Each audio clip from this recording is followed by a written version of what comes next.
folks, how's it going? Welcome to the Scottish edition of MJMR.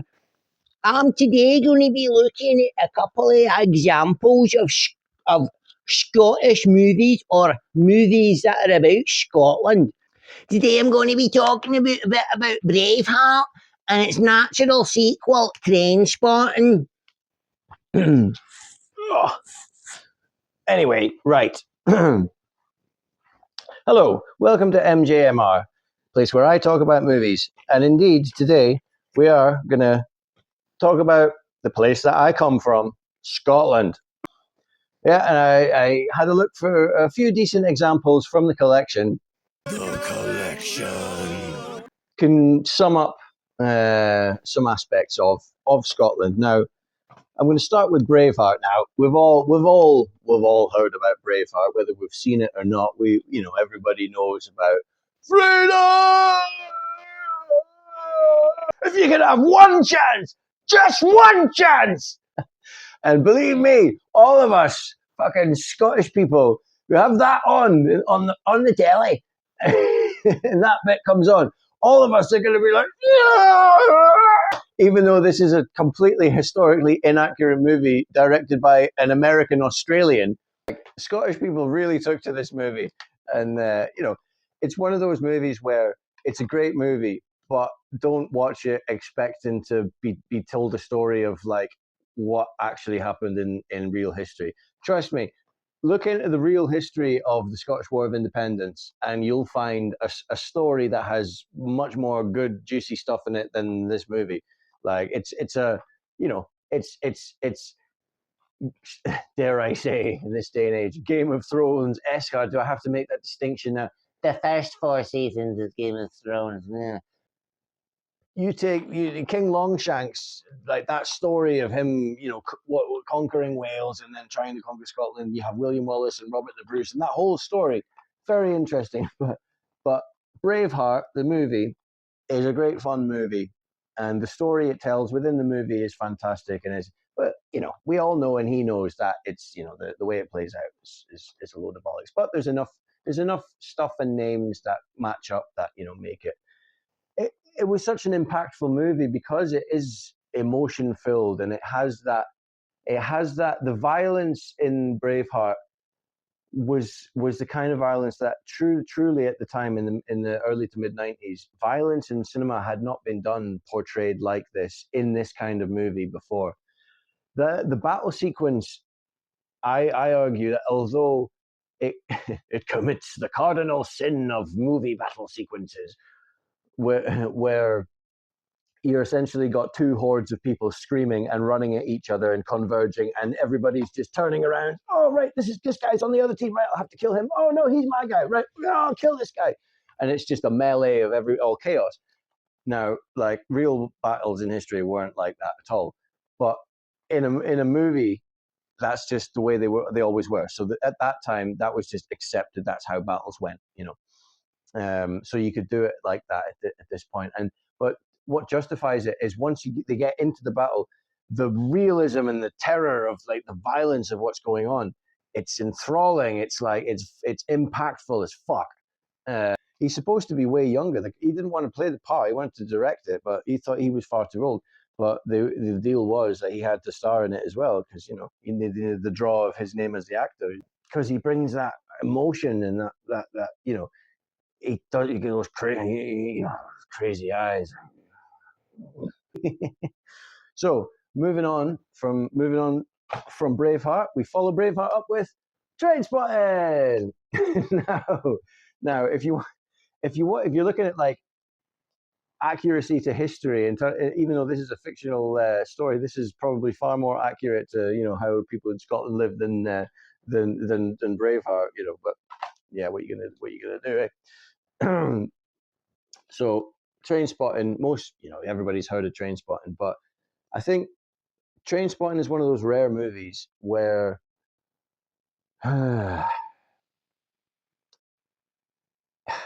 it's so rare for a movie to simultaneously be hilarious, tragic, distressing, scary, introspective, slapstick funny, and just like all within this movie that maintains a, a solid foundation of a stylistic tone that carries through the whole movie. You know what kind of movie you're watching, but you're laughing hysterically at something that is also so horrendous, and at the same and at the same time you're this what's happening is so horrendous, but in the last scene that was like the funniest thing you've ever seen, and the scenarios that are horrific and terrifying to find yourself in or find somebody in that you care about, and yet the way it's portrayed and the way that the characters experience it, it just has you like laughing behind your hands, and it's so rare for a movie to be able to do that. You've got some career-defining performances, you could argue, in this movie. You've got actors like Ewan McGregor, who went on to the biggest of bigger things. He became Obi-Wan, and say what you want about the Star Wars prequels, like people love them now, and yeah, and he'll always be a Jedi Knight, and amongst many other things that Ewan McGregor went on to do, you've got these generational Scottish actors: Ewan Bremner, Kevin McKidd, and you've got Robert Carlyle as a career-defining performance as Begbie, and many, many, many more. And you have Danny Boyle at the helm, who'd done before this. He'd done Shallow Grave, which is also, when I get that in my collection, I will speak about that one, because Shallow Grave is definitely high on the list of recommendations. So then he went on and did Trainspotting, and I've seen very few movies that sum up Scotland and the kind of how it feels to be Scottish. Few movies do it better than Trainspotting, and one of the movies that does it almost as well, but is another Irvine Welsh adaptation, slightly different, the Acid House anthology. So this would be one on top of the list on recommendations about Scottish movies, movies that teach you about what it's like to be Scottish and to grow up in Scotland. Trainspotting almost created a genre within itself, that kind of Scottish self-deprecating tragic comedies kind of thing. Now you've got the Acid House, which is three short movies: the Grant and Star Cause, A Soft Touch, and the Acid House. So it's in this in it's the same kind of tone as Trainspotting, comedy, but a grotesque comedy kind of thing. Now it starts with the Grant and Star Cause, and opens up with the character Bob. Bob, aye. So this story is one of those stories where it's like it's a things just keep getting worse and worse story. Just when you think, how could this get any worse, then all of a sudden, if if you've seen the movie, things can get pretty bad in that very disgusting Scottish way.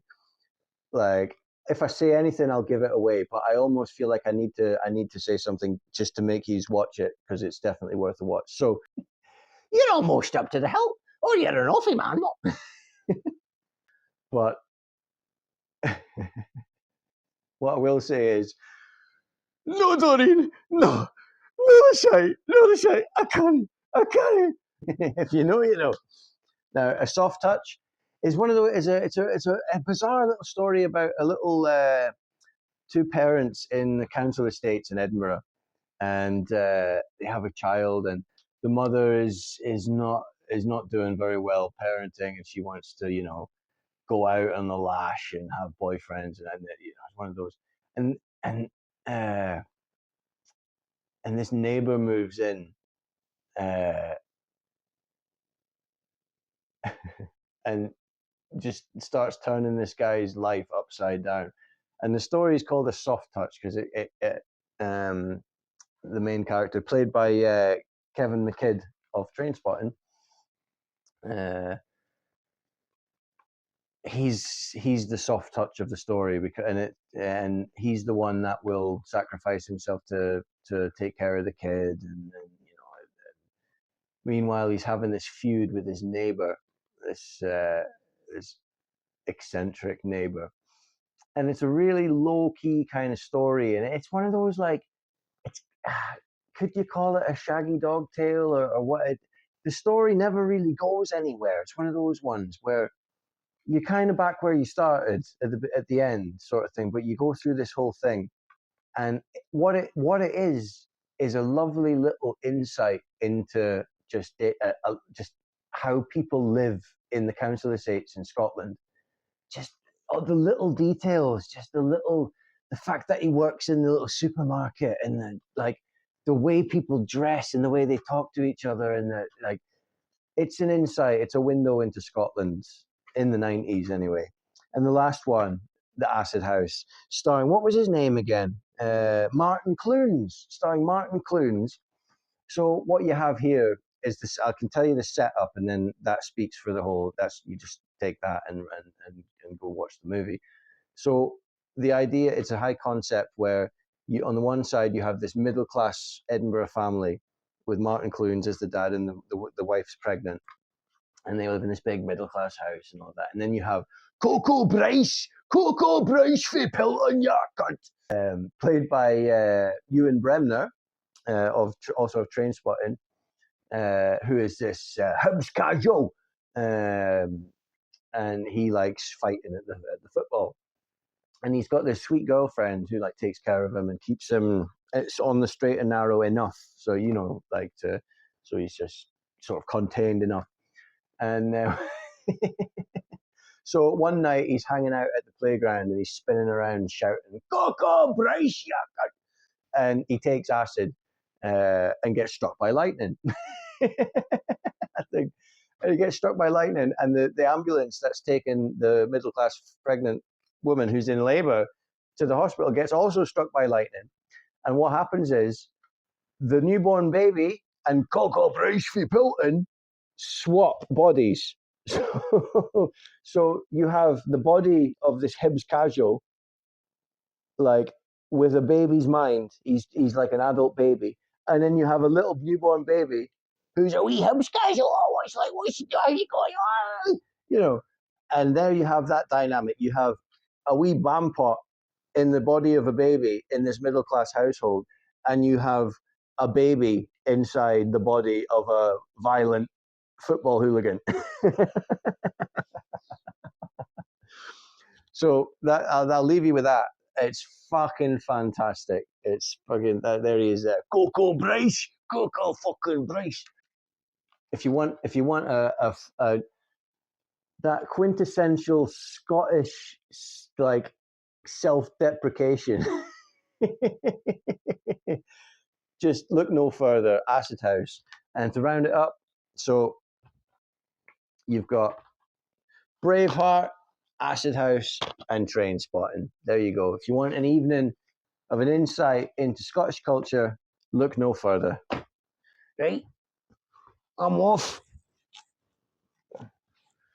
Thanks for watching, eh? If you like what you see, then click and subscribe, Ken,